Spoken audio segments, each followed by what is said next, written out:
अच्छा sir, once आप लोगों ने डिसमेंटलिंग का कॉन्सेप्ट समझ लिया और मतलब इट माइट बी पॉसिबल कि आप लोगों को आता होगा, चैम तो आप हैं ही, मैं तो आपको जानता हूँ पहले से ही बचपन से आपके, क्योंकि आपका बचपन चल रहा है।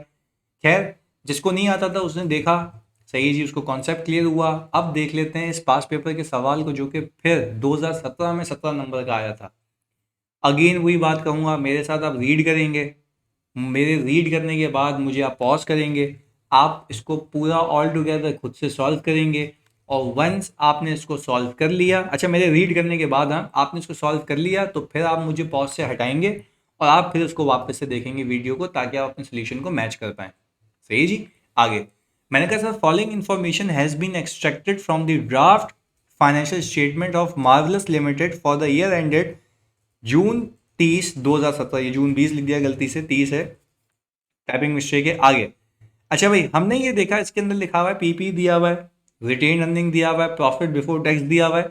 अच्छा, 2016 का रिटेन अर्निंग देने का मतलब समझते हो कि ये 30 जून 2016 है, तो जुलाई 2016 ये हो जाएगा 17 के लिए ओपनिंग। यहाँ तक तो बात क्लियर है ना? ये तो हमने बचपन से किए हुए, इतने सवाल किए हुए हैं, तो ये तो दिमाग में चिपक जानी चाहिए बात। आगे एडिशनल इंफॉर्मेशन में बताता है कि it was identified that ML's obligation to incur decommissioning cost, यानी बोल रहा है कि भाई एमएल जो ये मार्वल्स लिमिटेड है, इसकी एक ऑब्लिगेशन थी कि वो डी कमिश्निंग कॉस्ट को इंकर करेगी related to a plant, has not been recognise, यानी सर उसने उसको डेबिट नहीं किया और लाइबिलिटी को क्रेडिट भी नहीं किया। याद रखिएगा बच्चों, मेरी बात फोकस होके, कि अगर उसने प्रोविजन कॉस्ट को, यानी प्रोविजन फॉर डिसमेंटलिंग कॉस्ट को रिकॉग्नाइज ही नहीं किया, तो वो एसेट में डेबिट भी नहीं हुआ और लाइबिलिटी में क्रेडिट भी नहीं हुआ। तो फिर एसेट में डेबिट नहीं हुआ, तो दैट मीन्स कि मेरा पीपी अंडर स्टेटेड है, उसके ऊपर डेप्रिसिएशन एक्सपेंस भी बुक नहीं हुआ होगा। और जब लाइबिलिटी नहीं आई तो लाइबिलिटी भी अंडर स्टेटेड है, लाइबिलिटी के ऊपर इंटरेस्ट एक्सपेंस भी बुक नहीं हुआ होगा। दो चीजें हो गई, कितने भंड हो गए? दो। एक तो डेप्रिसिएशन एक्सपेंस बुक नहीं हुआ होगा और दूसरा इंटरेस्ट एक्सपेंस बुक नहीं हुआ होगा, पीपी कैपिटलाइज नहीं हुआ होगा, लाइबिलिटी बुक नहीं हुई होगी। तो हमें ऑल टुगेदर चीजें साथ साथ लेके चलनी है, बड़ा सुकून और तामुल के साथ। आगे देखिएगा, मैंने कहा था plant was acquired on July 1 2014, यानी सर जुलाई 1 2014 की बात कर रहे हैं, तो ये प्रीवियस ईयर्स की बात है, मतलब इसका इम्पैक्ट ओपनिंग में आ सकता है, यानी लास्ट रिपोर्टिंग पीरियड भी आपने कंसिडर करना होगा फिर। And had been depreciated on a straight line basis over a useful life of 4 years, यानी बोल रहे जिस प्लांट की हम बात कर रहे हैं वो जुलाई 1 2014 में खरीदा गया था और उसकी यूजफुल लाइफ थी 4 साल, और उसको उस पैटर्न पे डेप्रिशिएट किया जा रहा था। Expected cost of dismantling at the end of life is 50 million. Applicable discount rate is 8%। Sir ये डिस्काउंटिंग के लिए दिया हुआ है, पर सर इसने ये नहीं बताया कि वो प्लांट कितने का खरीदा है। खुदा के बंदों, जो प्लांट हमने खरीदा, जैसे मेरी एग्जांपल में वो 5 मिलियन था पिछली एग्जांपल के अंदर, जो मैंने आपको समझाने के लिए कॉन्सेप्ट दिया, तो बेसिक प्लांट तो कैपिटलाइज हुआ हुआ है ना, उस पर तो गलती है ही नहीं, उसको सोचूं भी क्यों? तो जो गलती है उसकी अकाउंटिंग देख लूंगा मैं। पहले बताओ बच्चों, बात क्लियर है? तो जो गलती है उसकी अकाउंटिंग में डेफिनेटली देख लूंगा, और जो सही हुआ है उसको मैं क्यों सोचूंगा, वो तो सब सही है। बात क्लियर है? आगे फिर बोलता है इन view of significant changes in expected pattern of economic benefits from an item of equipment, अब इक्विपमेंट की बात करो, वो प्लांट की बात हो रही थी। सही जी, बोला सिग्निफिकेंट चेंजेस है उसके पैटर्न के अंदर। It has been decided to change the depreciation method, depreciation का मेथड चेंज होने लगा है। आगे क्या लिखता है? पहले रिड्यूसिंग बैलेंस पे था, अब स्ट्रेट लाइन पे जा रहा है। सर आपको ये बात तो पता होगी ना कि रिड्यूसिंग बैलेंस के अंदर हम रेजिडुअल वैल्यू को इग्नोर करते हैं। हम रेजिडुअल वैल्यू को क्या करते हैं? इग्नोर करते हैं। क्यों इग्नोर करते हैं सर? क्योंकि हम ये कहते हैं, हम उसको जो रिड्यूसिंग बैलेंस पे उसको डेप्रिशिएट कर रहे हैं, हम खुद उसको वहां पे लाके रोक देंगे। हम उसके ऊपर रेजिडुअल वैल्यू माइनस करके रेट नहीं लगाते, क्योंकि हम कहते हैं वो रेट के अंदर एम्बेडेड चीज होती है। तो आप जब भी रिड्यूसिंग बैलेंस मेथड पे डेप्रिसिएशन का मेथड लेके चल रहे होते हैं, तो आप उसके अंदर रेजिडुअल वैल्यू को इग्नोर करते हैं। सही है जी। आगे मैंने कहा था equipment purchase on July 1 2015, July 1 2015 की बात हो रही है। सही है जी। At a cost of ₹80 million, having estimated useful life of 5 years and residual value of 16 million। Sir ये तो बात तय हो गई ना कि रेजिडुअल वैल्यू, प्लीज सुनिएगा, रेजिडुअल वैल्यू 16 मिलियन का मतलब यह है कि भाई इतनी अमाउंट मुझे आखिर में रिकवर हो जाएगी, but I need to consider this residual value only in case of straight line method. अभी वो किस पे? रिड्यूसिंग बैलेंस पे। अब क्या कह रहे थे? Depreciation at the rate of 27.5% of reducing balance method is included in the above जब देखो अब ये तमीज से बात कही ना इसने, बोल रहा है जो डेप्रिसिएशन अभी रिड्यूसिंग बैलेंस पे ही बुक हुआ है, तो अगर इस साल मेरा एस्टीमेट चेंज हुआ है, इस साल अगर मेरा एस्टीमेट चेंज हुआ है, तो बच्चों आपको नहीं लगता कि अगर मेरा एस्टीमेट इस साल चेंज हुआ है तो इस साल डेप्रिसिएशन रिवाइज हो जाना चाहिए, जो कि हुआ नहीं है, तो गलत बुक हुआ है, तो वो सिर्फ फॉर द ईयर की गलती है, वो देख लेते हैं। अब होल्ड टुगेदर मामलात ये हैं, अब वो ये कहता ही है following balances pertain to ML statement of financial position, यानी ये स्टेटमेंट ऑफ फाइनेंशियल पोजीशन में पीपी आ रहा है और रिटेन अर्निंग दिया हुआ है। सही है जी।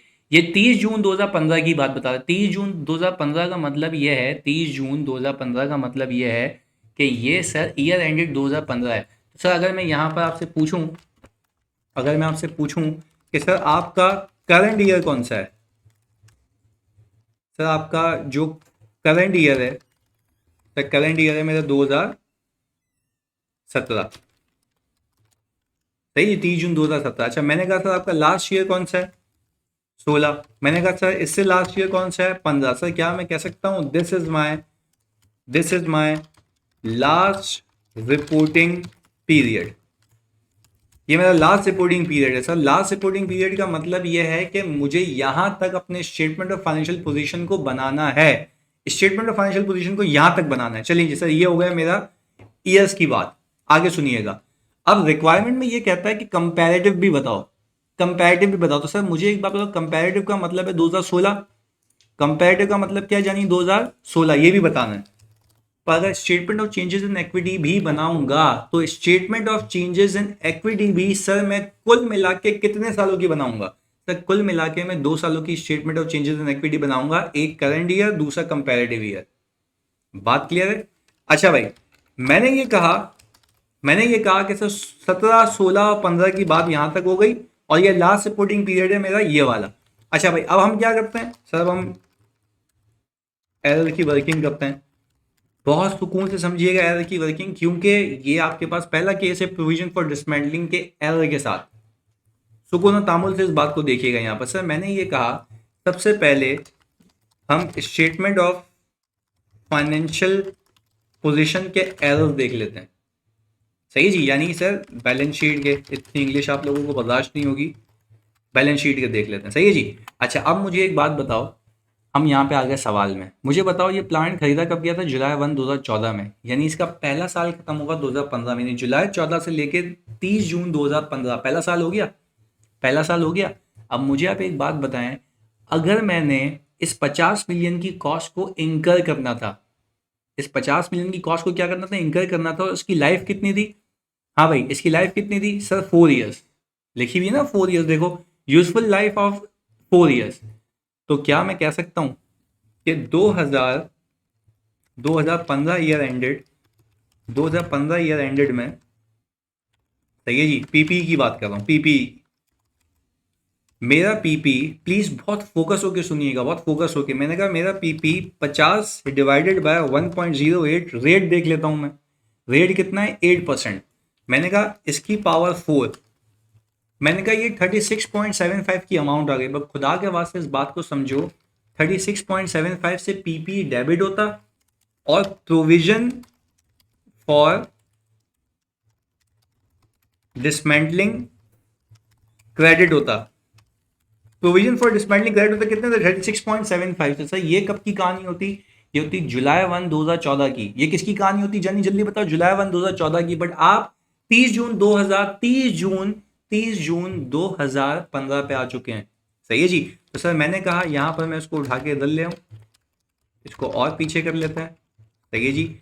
मैंने कहा सर यहां पे यूं कर लेते हैं और आपके लिए मैं लिख देता हूं, ये कहानी है जुलाई 1 2014 की। सही जी, ताकि आपको मेमोराइज रहे कि ये इनिशियली होना चाहिए था। पर सर खैर हम अकाउंटिंग शुरू कर रहे हैं 2015 से, क्योंकि हमें देखना है कि यहाँ पे क्या गलत हुआ था।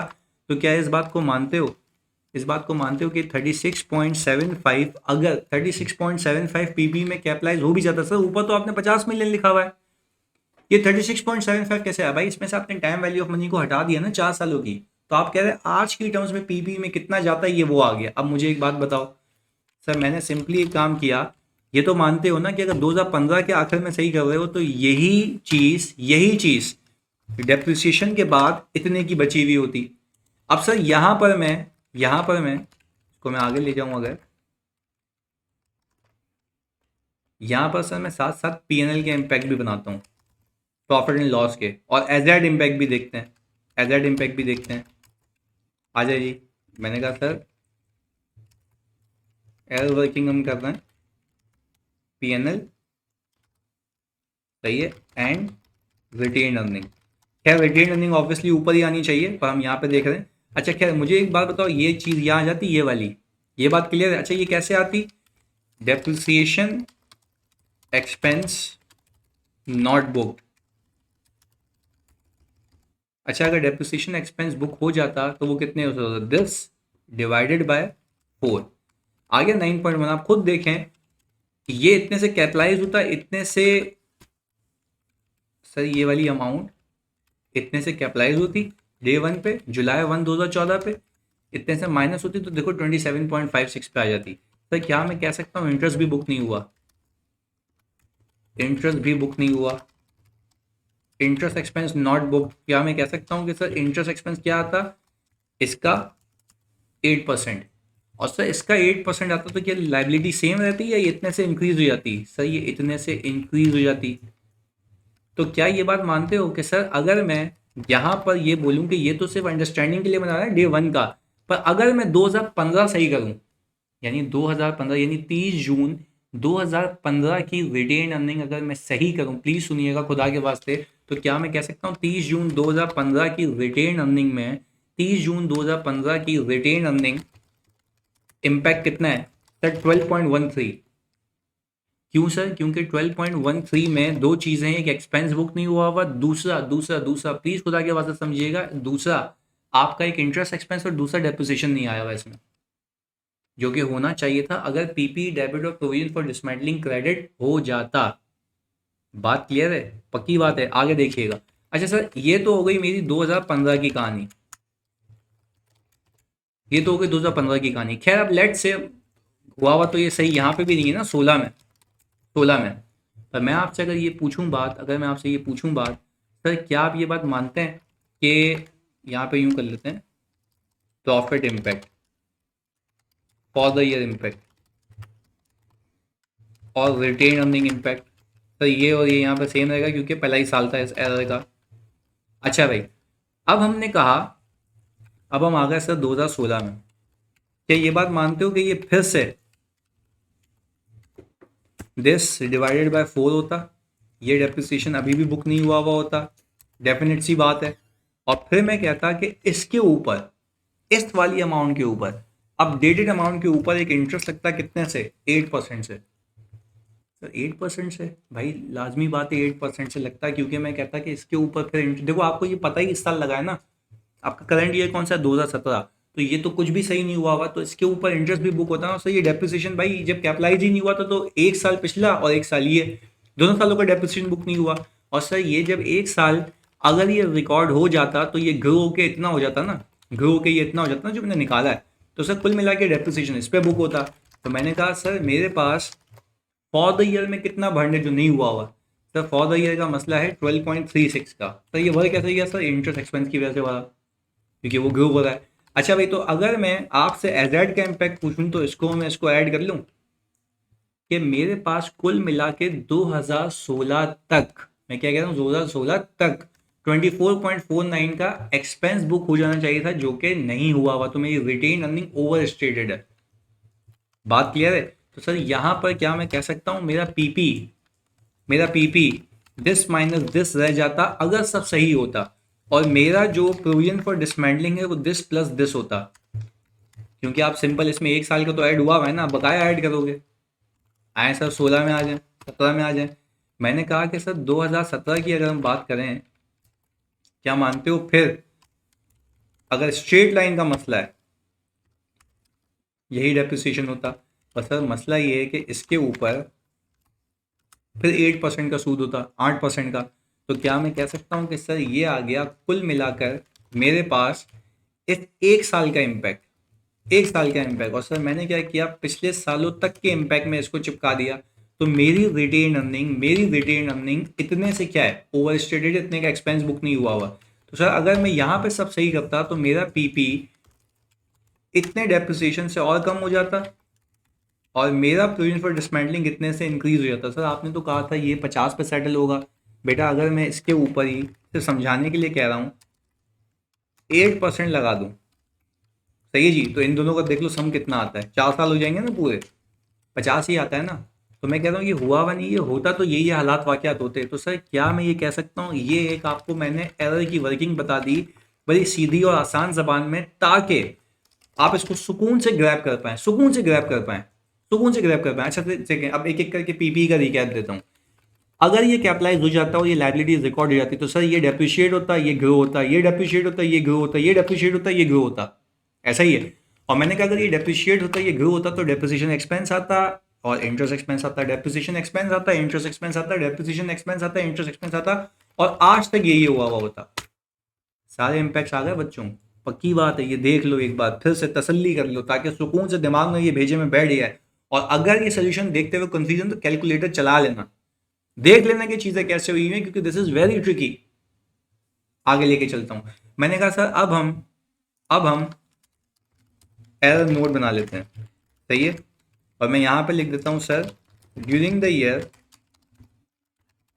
It was identified that dismantling cost of rupees 50 million relating to a plant acquired in 2015, क्योंकि ईयर एंडेड 2015 था, acquired in 2015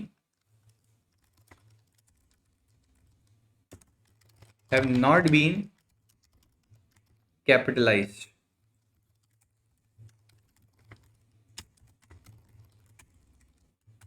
Required adjustments have been made and impact of which have been shown below. ये आ गया जी sir. During the year it was identified that the dismantling cost of rupees 50 million, सही है जी, relating to a plant acquired back in 2015 have not been capitalized, required adjustments have been made and impact of which have been shown below। Sir मैंने पूरी किस्सा कहानी बता दी कि अगर एक बंदे को ये देखना हो कि हुआ क्या था तो वो यहाँ आके देख लेगा। और मैंने कहा सर यहाँ पे मैंने बता दिया इम्पैक्ट ऑन बैलेंस शीट। अच्छा भाई, इम्पैक्ट ऑन बैलेंस शीट के अंदर मैंने कहा increase in property plant and equipment. अच्छा भाई यहाँ पे मैं कह रहा हूँ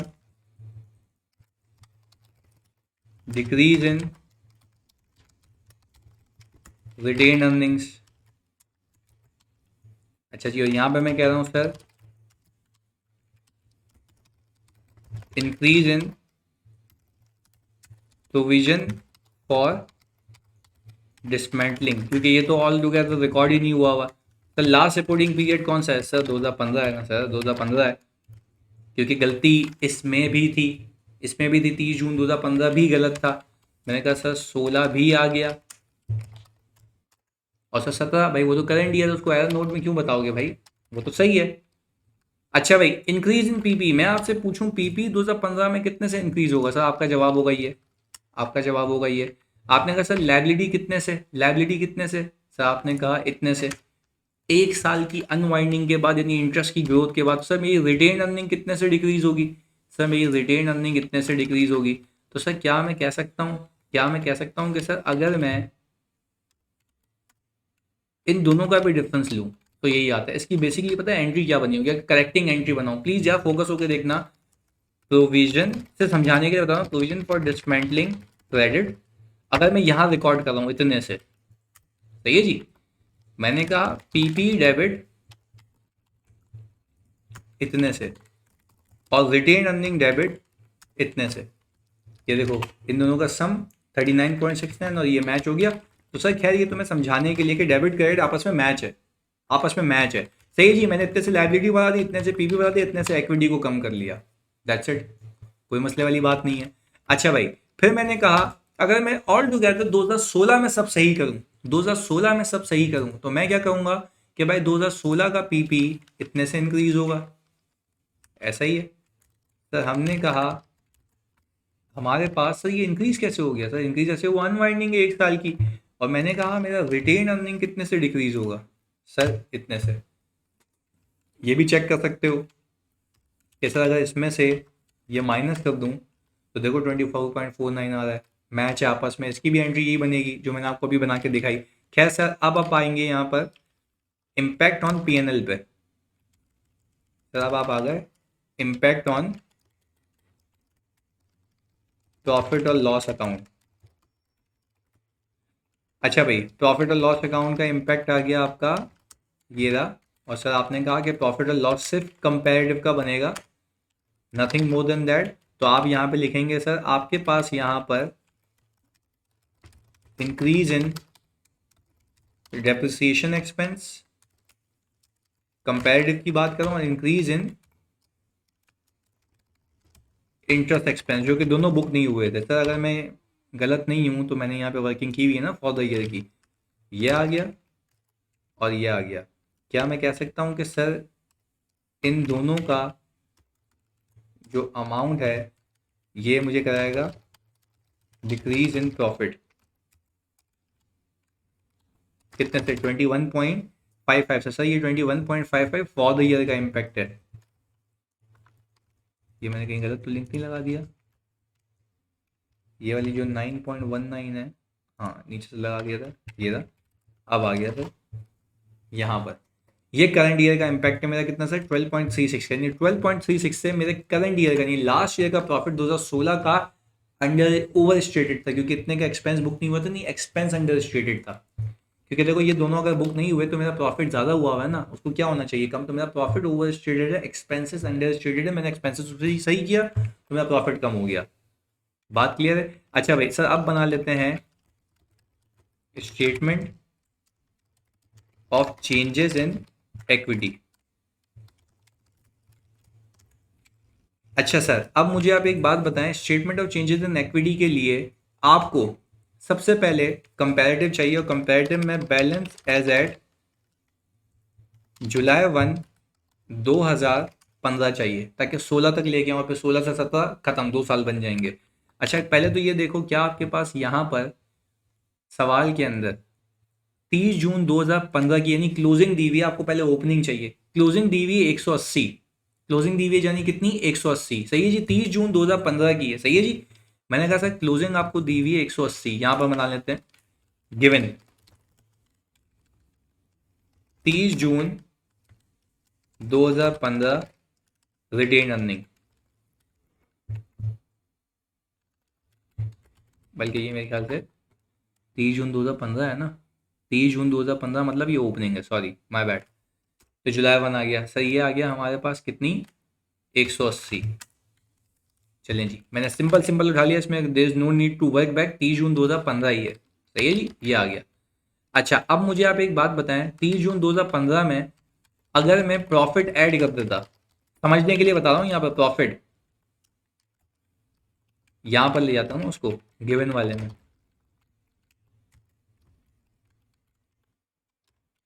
हाँ भाई अगर मैं देखूँ ये गिवन है और इसके अंदर प्रॉफिट देखूँ मैं, प्रॉफिट किस साल का सर 2016 का होना चाहिए, क्योंकि 15 से 16 2016 ईयर एंड है।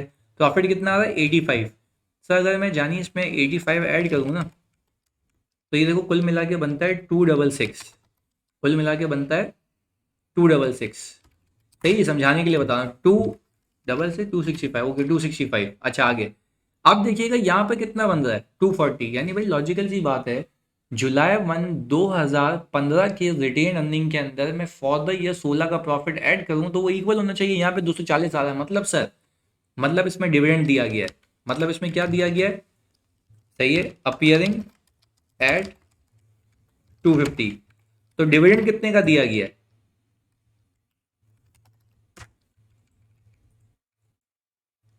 हाँ भाई डिविडेंड दिया गया है हमारे पास 25 का, डिविडेंड ऑफ 2016, ये बात समझ आ गई। खैर अब यहाँ पे भी निकाल लेते ताकि डिविडेंड की इंफॉर्मेशन मुझे पता लग जाए। खैर अब मैं आपसे अगर बात पूछूं तो यानी 2016 की जो क्लोजिंग है वो ये है 240, डिविडेंड को माइनस करने के बाद, सही है, तो मेरे लिए रेलेवेंट ये हो गई। तो उसको यूं भी कर सकते हो आप ऐसे कि भाई 265 प्रॉफिट के बाद हो गई, डिविडेंड दिया तो इतने की बच गई, सही है। खैर, अब मैं अगर इसके अंदर प्रॉफिट बच्चों 2017 का अगर ऐड कर दूं, तो ये जी जुलाई 1 यहाँ पे ये रहा, ये आ गई 30 जून 2016, गिवन इतनी है, तो इतने का डिविडेंड है, सेट है। अच्छा भाई 2017 का प्रॉफिट देखूंगा सवाल में जाके, 2017 का प्रॉफिट आ रहा है मेरे पास कितना जानी, 65 का। ये सिर्फ मैं इसलिए कर रहा हूँ ताकि मैं डिविडेंड्स देख सकूं कि if there is any dividend. याद है पिछला सवाल किया था पास पेपर का, उसके अंदर भी यही कोई किस्सा कहानी थी। मैंने कहा सर अगर मैं इसको यहाँ पर आकर ऐड करता हूँ तो ये बनता है 305, 305 की अमाउंट बनती है। अब मैं सवाल में जाके देखता हूँ तो क्लोजिंग कितना आ रहा है, 275 सर, फिर ये कम आ रहा है। तो सर जब 275 आ रहा है और ये मैंने यहाँ पे कर दिया, सर ये आ रहा है 275, तो सर डेफिनेटली बीच में क्या है, सर डेफिनेटली बीच में है डिविडेंड 2017 का। तो ये just for the sake of understanding and accuracy है कि भाई ये 30 का डिविडेंड है। तो कितने डिविडेंड्स मिल गया मुझे, दो मिल गए। एक डिविडेंड मुझे मिल गया कौन से साल का, तो एक डिविडेंड मुझे मिल गया पिछले साल का, एक डिविडेंड मिल गया मुझे इस साल का। आगे अब मैंने ये किया कि सर ऑल टुगेदर अब मैंने statement of changes in equity बनानी है। सर मैंने कहा क्या ये बात मानते हो कि ये जो बैलेंस एज एट जुलाई 1 2015 है ये गलत बैलेंस है। तो सर इसमें मैं बताऊंगा कि यहाँ होनी चाहिए एरर एडजस्टमेंट, सही है जी। अब मैं जरा देख लेता हूँ एरर एडजस्टमेंट कौन सी है यहाँ पर। सर मैंने कहा एरर एडजस्टमेंट मेरी आ रही है ये रिटेन अर्निंग की, सर 12.13। सर क्यों, क्योंकि भाई आपने अगर जुलाई 1 2014 से लेके 30 जून 2015 देखो तो एक ही साल हुआ था ना। तो आपने कहा ये आपने यहाँ पर सही कर लिया, क्योंकि इतने इसके अंदर इंटरेस्ट एक्सपेंस और डेप्रिसिएशन दोनों का इम्पैक्ट शामिल है। बात क्लियर है। आगे सर मैंने कहा फिर इसके अंदर आप प्रॉफिट फॉर द ईयर 2016 इसके भी ऊपर लिखेंगे आप रीस्टेटेड, और यहां पे भी मैं लिख देता हूं सर रीस्टेटेड, सही है। अच्छा भाई मैंने कह दिया ये।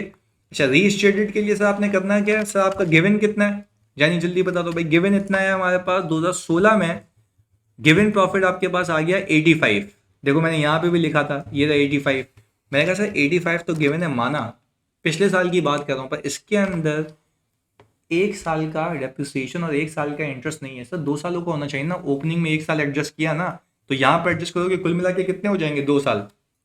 तो मुझे एक बात बताओ, क्या मैं इसमें ये कर सकता हूँ कि मैं इसमें से 9.19 सही है और माइनस कर लूँ 3.18, सही जी, जो मेरे पास थे यहाँ पर। ये देखिएगा सर मैं सिंपली यूँ भी कर सकता था कि 85 में से माइनस कर लूँ ये वाला इम्पैक्ट जो पिछले साल के प्रॉफिट का था, 72.64 हो गया, ऐसा ही है। अब आगे देखिएगा सर मैंने इसमें से क्या किया, डिविडेंड पेड माइनस कर दिया। सर डिविडेंड कितना था आप लोगों ने निकाला यहाँ पर, ये रहा, चेक करने के लिए 25 का।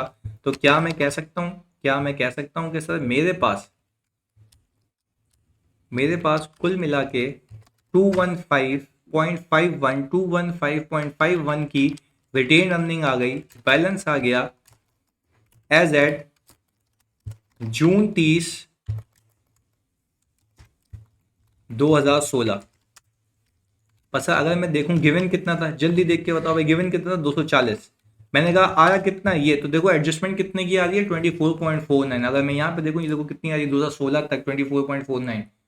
लॉजिकल सी बात है यार, 2 साल एडजस्ट हो गए ना, एक ओपनिंग में हो गया एक फॉर द ईयर में हो गया, कुल मिला के एज एड हो गया। भाई बात क्लियर है सर, यही मैंने आपको सिखाना चाहा था। खैर ये यहाँ डन हो गया।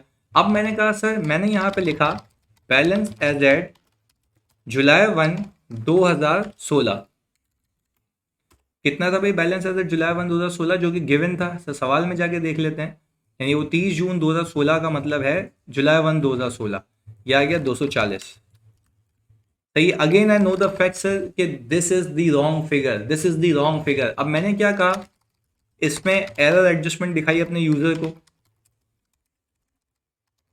एरर एडजस्टमेंट, और सर एरर एडजस्टमेंट करके मैं यहाँ पे भी लिख देता हूँ रेफर एरर नोट, और यहाँ पे भी लिख देता हूँ सर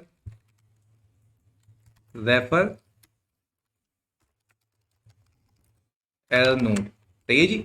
अब सर यहाँ पे कितने साल तक की गलती सही करें सर? यहाँ पे यहाँ तक की कर लें भाई, क्योंकि 2 साल हो चुके हैं। और सर मुझे अगर चेक करना है कि मैंने सही किया है या नहीं किया है, तो मैंने इसको ये प्लस कर लिया, देखें ये इससे मैच हो गया। और मैंने कहा कि सर ये बैलेंस आ गया मेरे पास, balance as at July 1, 2016 restated. अब सर फॉर द ईयर की कहानी है, बट फॉर द ईयर में एस्टिमेट का भी चेंज है, तो ज़रा उसको भी देख लेते हैं। सही है, यहाँ पे मैं इसको ज़रा और नीचे ले आऊँ वर्किंग्स में, तो एरर नीचे आ जाएगा, और यहाँ पे हम अलग से ये भी कर लेते हैं। हाँ भाई, एस्टिमेट चेंज वर्किंग। भाई मुझे आप एक बात बताएं, यहाँ पे बात हो रही थी इक्विपमेंट की, acquired eight a cost of rupees, हाँ भाई कितने का खरीदा इक्विपमेंट? सही ये बता रहा है कि सिग्निफिकेंट पैटर्न की चेंजेस थे XYZ, इक्विपमेंट परचेज किया July 1, 2015, यानी पिछले साल ही परचेज किया है। सही है जी, कितने का परचेज किया हुआ है? 80 मिलियन का। और यूजफुल लाइफ कितनी थी उसकी? 5 साल। सही है जी, आगे देखिएगा। मैंने कहा भाई सही है, 80 मिलियन अमाउंट कंफर्म कर लेते हैं। यस सर 80 मिलियन है। सही जी, ये आ गया 80 मिलियन। और ये कहा ऑन July 1, 2015। अच्छा भाई, लास्ट ईयर तो एस्टिमेट चेंज नहीं था, तो इसके ऊपर डेप्रिसिएशन एट रेट ऑफ 27.5% पे बुक किया होगा, इसमें भी कोई दो राय नहीं है। चेक कर लेते हैं 27.5%। सर मैंने यहाँ पर वर्किंग कर लेता हूँ, 80 इंटू 27.5% का डेप्रिसिएशन कितना आता है सर? 80 इंटू 27.5%, ये आ गया 28 लग गया यहाँ पर, ये आ गया जी। सर मैंने कहा मेरे पास कैरिंग अमाउंट सर मेरे पास ये आ गई। अब मुझे पता है ना, आई नो द फैक्ट कि 22 तो डेप्रिशिएट हो चुका है, अब यहाँ पर हो चुका है एस्टिमेट चेंज करंट ईयर के अंदर। करंट ईयर में एस्टिमेट क्या हो चुका है? चेंज हो चुका है। लिख के देता है it has been decided to change the depreciation method from reducing to straight line. अब अगर मैं स्ट्रेट लाइन मेथड पे जाऊंगा, तो मुझे डेप्रिसिएशन टू बी चार्ज निकालना है। सही है, डेप्रिसिएशन टू बी चार्ज निकालना है। वो कैसे निकालूंगा जरा देख लेते हैं। 58 मेरी कैरिंग अमाउंट है, इसमें से मैं माइनस करूंगा residual value. Sir residual value क्योंकि भाई स्ट्रेट लाइन पे अगर रेजिडुअल वैल्यू अब कंसिडर करनी है, तो सर रेजिडुअल वैल्यू मैंने देखी, वो आ रही है 16 मिलियन। सर ये जो भी आंसर आएगा, यहाँ पे लिख देते हैं ये रेजिडुअल वैल्यू है, जो भी आंसर आएगा बच्चों में इसको डिवाइड कर दूंगा 4 से। Sir Y 4? लाइफ तो 5 थी भाई, 1 साल हो चुका ना, अब बकाया पे काम करना है आपने। तो सर मैंने ये कहा 58 minus 16, 58 minus 16 divided by 4। Sir ये डेप्रिसिएशन एक्सपेंस आ गया आपके पास, डेप्रिसिएशन एक्सपेंस आ गया सर 10.5 का। कितने का सर? 10.5 का। और मैं आपसे ये पूछूं अगर डेप्रिसिएशन अभी चार्ज कितना हुआ है सर, वो तो सिंपली रिड्यूसिंग बैलेंस पे दिस इंटू 27.5%। तो मैंने कहा सर अभी हुआ है 58 इंटू 27.5%। तो सर क्या मैं कह सकता हूँ ये जो डेप्रिसिएशन है, ये जो डेप्रिसिएशन है excess charge in current year, for the year के पीएनएल के अंदर, फॉर द ईयर के पीएनएल के अंदर जानी ये ज़्यादा चार्ज हुआ है। गलत जगह डब्बा बना दिया। अच्छा जी, ये आ गया। अच्छा सर अब देख लेते हैं मसले क्या हैं। मैंने कहा सर आ जाएं फॉर द ईयर में, मैं यहाँ पे ऐड करने लगा हूँ भाई प्रॉफिट फॉर द ईयर 2017। सही जी। गिवन कितना है भाई? सर गिवन है हमारे पास 65 का, जाके सवाल से भी चेक कर लेते हैं। सर ये रहा 65 का गिवन है। अच्छा भाई आगे क्या गिवन है सर, देख के बता दें। मैंने कहा सर इसमें सर 1 साल की गलती सही करेंगे। क्यों सर? क्योंकि ओपनिंग तक की हो गई ना। तो सर इसमें मुझे पता है एक इंटरेस्ट और डेप्रिसिएशन बुक नहीं हुआ वो ये रहा। सर 17 की बात हो रही है ना, तो 17 का ये रहा सिर्फ 9.19। Sir 9.19 minus 3.43, 3.43। और सर प्लीज़ इसमें सुनिएगा, इसमें एक एक्सपेंस ज़्यादा बुक हुआ है, उसमें एक्सपेंस को हटाऊंगा तो प्रॉफिट क्या होगा? बढ़ जाएगा। वो कितने से था सर? ये रहा एस्टीमेट का चेंज 5.45।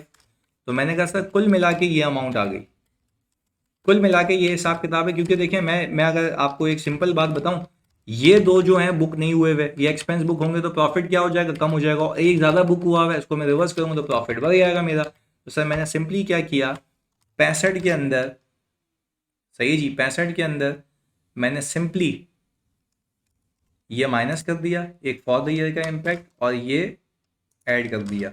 तो सर मेरे पास आ गया 57.83 का रिवाइज प्रॉफिट। फिर रिपीट करता हूँ, 65 में से मैंने सिंपली माइनस किया 12.62, क्योंकि ये एक्सपेंस बुक नहीं हुए हुए थे और ये ज़्यादा बुक हुआ हुआ था, उसको मैंने क्या किया, रिवर्स कर दिया। सर अब मेरे पास यहाँ पर डिविडेंड्स पेड आ रहे होंगे, कितने के सर हमने निकाले थे, 30 के। और मैंने कहा सर जब मैं यहाँ पर ऑल टुगेदर ये देखूंगा तो ये कितना आ गया, 243.34। 243.34 सर मुझे गिवन कितना था, सर गिवन था 275। 275 सर कितने की एडजस्टमेंट आई है, कुल मिला के 31.66। अब मैं आपको अगर यहाँ पे प्रूव करके दूंगा आखिर में, और फिर हम इसको क्लोज करें, क्योंकि बहुत ही टेक्निकल था ये।